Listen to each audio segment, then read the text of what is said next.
ದಿನಾಂಕ 31ರಂದು ಕಲಬುರಗಿ ಜಿಲ್ಲೆಯಲ್ಲಿ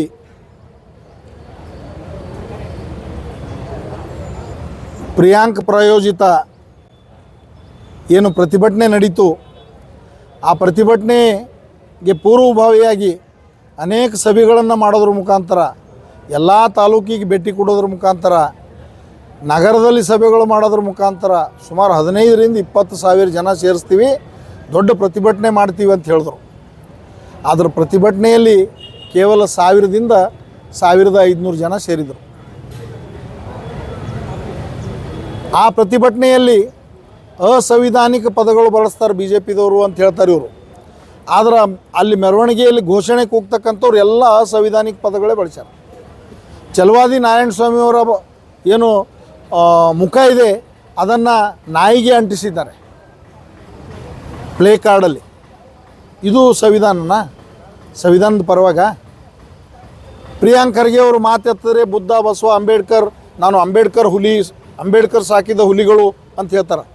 ಮತ್ತು ನಾವ್ಯಾರು ಅಂಬೇಡ್ಕರ್ ಸಾಕಿದ ಹುಲಿಗಳಲ್ವಾ? ಅಂಬೇಡ್ಕರ್ ಅವರಿಗೆ ಹೌದು ಸೋಲಿಸಿದ ನಾವೇ ಅಂತ ನೀವು ಮೊನ್ನೆ ಒಪ್ಕೊಂಡ್ರಲ್ಲ, ನೀವು ಹೆಂಗೆ ಅಂಬೇಡ್ಕರ್ ಹುಲಿಗಳಾಗ್ತೀರಿ? ಬಾಬಾ ಸಾಹೇಬ್ ಅಂಬೇಡ್ಕರ್ ಏನು ಹೇಳಿದ್ರು? ಕಾಂಗ್ರೆಸ್ ಒಂದು ಸುಡುವ ಮನೆ, ಅಲ್ಲಿ ಹೋದ್ರೆ ಸುಟ್ಕೊಂಡು ಸಾಯ್ತೀರಿ ಅಥವಾ ನಿಮ್ಮ ಉದ್ಧಾರ ಆಗಲ್ಲ, ಕಾಂಗ್ರೆಸ್ಸಿಂದ ಹೊರಗೆ ಬರ್ರಿ ಅಂಥೇಳಿ ಕರೆ ಕೊಟ್ಟರು. ಆದ್ರೆ ನೀವೆಲ್ಲಿದ್ದೀರಿ ಇವತ್ತಿನ ತನ? ನೀವೇನು ಮಾಡ್ತಾಯಿದ್ದೀರಿ? ಬಾಬಾ ಸಾಹೇಬ್ರಿಗೆ ಸೋಲಿಸೋದು ನಾವೇ ಅಂತ ಮೊನ್ನೆ ಒಪ್ಕೊಂಡ್ರಿ, ಮೊದಲು ವಿರೋಧ ಮಾಡಿದಿರಿ. ಸಾವರ್ಕರ್ ಸೋಲಿಸಿದ್ರು, ಡಾಂಗೆ ಸೋಲಿಸಿದ್ರು ಅಂತ ಹೇಳಿದಿರಿ. ಮೊನ್ನೆ ನಾವೇ ಸೋಲಿಸಿದ್ದು. ನಾವೊಂದು ಪಕ್ಷವಾಗಿ ಅಂಬೇಡ್ಕರ್ ಐಡಿಯಾಲಜಿ ಬೇರೆ ಇತ್ತು, ನಮ್ಮ ಐಡಿಯಾಲಜಿ ಬೇರೆ ಇತ್ತು. ಹಾಗಾಗಿ ನಮ್ಮ ಪಕ್ಷದ ಅಭ್ಯರ್ಥಿ ನಾವು ಹಾಕಿದ್ದೀವಿ. ನಮ್ಮ ಅಭ್ಯರ್ಥಿ ಗೆಲ್ಲಿಸ್ಲಿಕ್ಕೆ ನಮ್ಮ ನೆಹರು ಅವರು 2 ಸಲ ಅಲ್ಲಿಗೆ ಹೋದರು. ನಾವು ಬಾಬಾ ಸಾಹೇಬ್ರಿಗೆ ಸೋಲಿಸೋದು ನಿಜ ಅಂಥೇಳಿ ನೀವು ಒಪ್ಕೊಂಡಿದ್ರಿ. ಇಲ್ಲಿವರೆಗೂ ಯಾಕದಕ್ಕೆ ಅಡಮಂಟ ಹಚ್ಕೊಂಡು ಕೂತಿದ್ರಿ, ಆರೋಗಂಚಿ ಮಾಡಿದ್ರಿ? ಜಿಲ್ಲಾ ಉಸ್ತುವಾರಿ ಮಂತ್ರಿಗಳು ನೀವು, ಸರ್ಕಾರ ನಿಮ್ಮದು, ಜಿಲ್ಲಾಡಳಿತ ನಿಮ್ಮ ಕೈಯಲ್ಲಿದೆ. ನೀವು ಪ್ರತಿಭಟನೆ ಮಾಡ್ತೀರಾ? ವಿರೋಧ ಪಕ್ಷವಾಗಿ ಒಂದು ಪ್ರತಿಭಟನೆ ಮಾಡಿದ್ರೆ ಅದಕ್ಕೆ ಪ್ರತಿಯಾಗಿ ನೀವು ಪ್ರತಿಭಟನೆ ಮಾಡ್ತೀರಾ? ದೌರ್ಜನ್ಯ ಮಾಡಿದವ್ರು ನೀವು.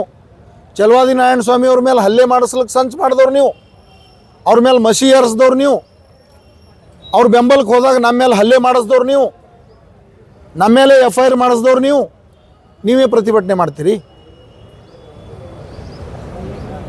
ಹಾಗಾದ್ರೆ ಅಧಿಕಾರ ಬಿಡ್ರಿ, ಪ್ರತಿಭಟನೆ ಮಾಡಿರಿ. ನಾವು ವಿರೋಧ ಪಕ್ಷದಲ್ಲಿದ್ದೀವಿ, ಭಾರತೀಯ ಜನತಾ ಪಕ್ಷದವರು ಮಾಡ್ತೀವಿ. ಪ್ರತಿಭಟನೆ ಮಾಡೋದು ನಮ್ಮ ಹಕ್ಕದ. ಸರ್ಕಾರ ವಿಫಲಗೊಂಡಾಗ, ಜಿಲ್ಲೆಯಲ್ಲಿ ಅಭಿವೃದ್ಧಿ ಕಾರ್ಯಗಳಾಗದೇ ಇದ್ದಾಗ, ಜಿಲ್ಲೆಯಲ್ಲಿ ಅಕ್ರಮ ಭ್ರಷ್ಟಾಚಾರ ನಡೆದಾಗ ಅದಕ್ಕೆ ಧ್ವನಿ ಎತ್ತಕ್ಕಂಥದ್ದು ನಮ್ಮ ಹಕ್ಕದ. ನಿಮ್ಮ ತಾಲೂಕಿನಲ್ಲಿ 2500 ಕೋಟಿ ರೂಪಾಯಿ ಅಕ್ರಮ ಮರಳುಗಾರಿಕೆ ನಡೆದಿದೆ. ಸರ್ಕಾರದ ಬೊಕ್ಕಸಕ್ಕೆ ಅನ್ಯಾಯ ಮಾಡಿದ್ದಾರೆ, ಲೂಟಿ ಮಾಡಿದ್ದಾರೆ ಅಂಥೇಳಿ ಥರ್ಡ್ ಪಾರ್ಟಿ ಇನ್ಸ್ಪೆಕ್ಷನ್ ಅದ, ನಾವು ಹೇಳತ್ತಿಲ್ಲ. ಹಾಗಾದ್ರೆ ಜಿಲ್ಲಾಧಿಕಾರಿಗಳು ಏನು ಮಾಡ್ಲತ್ತಾರ? ಮೈನ್ಸ್ ಆ್ಯಂಡ್ ಜಿಯಾಲಜಿದವರು ಏನು ಮಾಡ್ಲತ್ತಾರ? ನಿಮ್ಮ ತಾಲೂಕಿನಾಗೆ ನಡೆದದ, ನೀವೇನು ಮಾಡ್ಲತ್ತೀರಿ? ನಿಮ್ಮದು ಅದ್ರಾಗ ಪಾಲದನ? ನಿಮ್ಮ ಅಣತಿ ಅಂತೆ ನಡೀತಾ ಇದೆನಾ? 20 ಎಕರೆ ಅದು ಯಾವುದು ಲ್ಯಾಂಡ್ ಆರ್ಮಿ ಕೊಟ್ಟಿದ್ರಿ KRIDLಗೆ, 200 ಎಕರೆ ಹೊಡೆದಿರಿ. ಅಲ್ಲಿ ಹೋದ್ರೆ ಭಯಾನಕದ. ಅಲ್ಲಿ ನಮ್ಮ ರಾಜ್ಯಾಧ್ಯಕ್ಷರು, ಶಿಕಾರಿಪುರದ ಶಾಸಕರು BY ವಿಜೇಂದ್ರಜಿ ಅವರು, ಮಾನ್ಯ ವಿರೋಧ ಪಕ್ಷದ ನಾಯಕರು ಛಲವಾದಿ ನಾರಾಯಣಸ್ವಾಮಿ ಅವರು ಅಲ್ಲಿ ಪರಿಶೀಲನೆಗೆ ಹೋದಾಗ, ಅಲ್ಲಿ ಹೋದ್ರೆ ಗೊತ್ತಾಗಂಗದ ಅಂಥೇಳಿ ನಿಮ್ಮ ಗುಂಡಾಗಳಿಗೆ ಬಿಟ್ಟಿಸಿ ಅಲ್ಲಿ ಗೊಂದಲ ಸೃಷ್ಟಿ ಮಾಡಿ, ಗಲಾಟೆ ಮಾಡಿ, ನಮ್ಮ ರಾಜ್ಯ ನಾಯಕರ ವಿರುದ್ಧ, ನಮ್ಮ ನಾಯಕರುಗಳ ವಿರುದ್ಧ ಘೋಷಣೆಗಳು ಕೂಗಿಸಿ ಅವ್ರಿಗೆ ಅಲ್ಲಿ ಹೋಲಾರ್ದಂಗೆ ನೋಡ್ಕೊಂಡ್ರಿ. ಆದ್ರೆ ಅವತ್ತು ಕಲಬುರಗಿ ಜಿಲ್ಲೆಯಲ್ಲಿ ಪ್ರತಿಭಟನೆ ಇರೋದರಿಂದ ಬೇಗನೆ ವಾಪಸ್ ಬಂದರು ನಮ್ಮ ರಾಜ್ಯಾಧ್ಯಕ್ಷರು. ಇಲ್ಲಾಂದ್ರೆ ಅಲ್ಲೇ ಕುಂದ್ರವ್ರು ಇದ್ದರು ಅವರು. ಅವಾಗ ಗೊತ್ತಾಗ್ತಿತ್ತು ನಿಮಗೆ. ಪಂಚಾಯತ್ ರಾಜ್ ಇಲಾಖೆಯಲ್ಲಿ ಏನು ನಡೆದದ, KRIDL ಏನು ನಡೆದದ? ಭ್ರಷ್ಟಾಚಾರ ತುಳುಕ್ಲತ್ತದ. ನಮ್ಮನ್ನು ಹೇಳಿನಿ, ಎಷ್ಟೋ ಜನ ಅಧಿಕಾರಿಗಳು ಭ್ರಷ್ಟಾಚಾರದಲ್ಲಿ ಮುಳುಗಿದಾರೆ ಲ್ಯಾಂಡ್ ಆರ್ಮಿಯಲ್ಲಿ. ನೀವೆಲ್ಲ ಕೆಲಸ ಲ್ಯಾಂಡ್ ಆರ್ಮಿ ಕೊಡ್ತಾಯಿದ್ದೀರಿ, PWD ಕೊಡ್ತಾ ಇಲ್ಲ, PRE ಕೊಡ್ತಾ ಇಲ್ಲ, ಒಯ್ದು ಲ್ಯಾಂಡ್ ಆರ್ಮಿ ಕೊಡ್ತೀರಿ. ಚಿತ್ತಾಪುರದಲ್ಲಿ ಅನೇಕ ಅಧಿಕಾರಿಗಳು ಲೋಕಾಯುಕ್ತಕ್ಕೆ ಬಲಿಯಾಗ್ಯಾರ. ನಿಮ್ಮ ತಾಲೂಕಿನಲ್ಲಿ? ಔಟ್ಸ್ಟ್ಯಾಂಡಿಂಗ್ ಒಬ್ಬೊಬ್ಬರು 1 ಕೋಟಿ 2 ಕೋಟಿ ಔಟ್ಸ್ಟ್ಯಾಂಡಿಂಗ್ ದುಡ್ಡು ಇಡೀ ರಾಜ್ಯದಲ್ಲಿ ಲ್ಯಾಂಡ್ ಆರ್ಮಿಯಲ್ಲಿ ಇಟ್ಕೊಂಡಿದ್ದಾರೆ. 10 ವರ್ಷ ಆಯಿತು. ಯಾರು ದುಡ್ಡು ಅದು? ಜನರ ದುಡ್ಡು ಅಲ್ವಾ ಅದು? ಕೇಳಿದಿರಿ ಒಮ್ಮರೆ? ಅದು ಸಭೆ ಮಾಡಿ ಪ್ರಶ್ನೆ ಮಾಡಿದಿರಿ?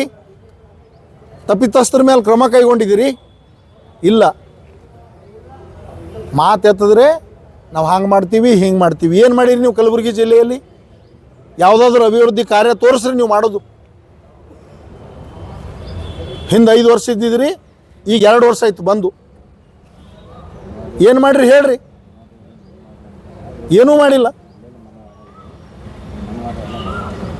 ಅದಕ್ಕೆ ಮಾತೆತ್ತಿದ್ರೆ ಮನುವಾದ, ಮಾತೆತ್ತಿದ್ರೆ ಸಂಘ ಪರಿವಾರ, ಮೋಹನ್ ಭಾಗವತ್ ಅವ್ರ ಬಗ್ಗೆ ಮಾತಾಡೋದು, ನರೇಂದ್ರ ಮೋದಿಜಿಯವ್ರ ಬಗ್ಗೆ ಮಾತಾಡೋದು, ನರೇಂದ್ರ ಮೋದಿಜಿಯವರು ಅಪ್ಪ ನಾಗ್ಪುರದಾಗ ಕೂತಾನಂತ ಹೇಳೋದು.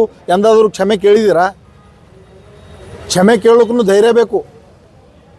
ಎಲ್ಲರೂ ಕ್ಷಮೆ ಕೇಳೋಕ್ಕಾಗಲ್ಲ. ನಿಮಗೆ ಯೋಗ್ಯತೆ ಇಲ್ಲ.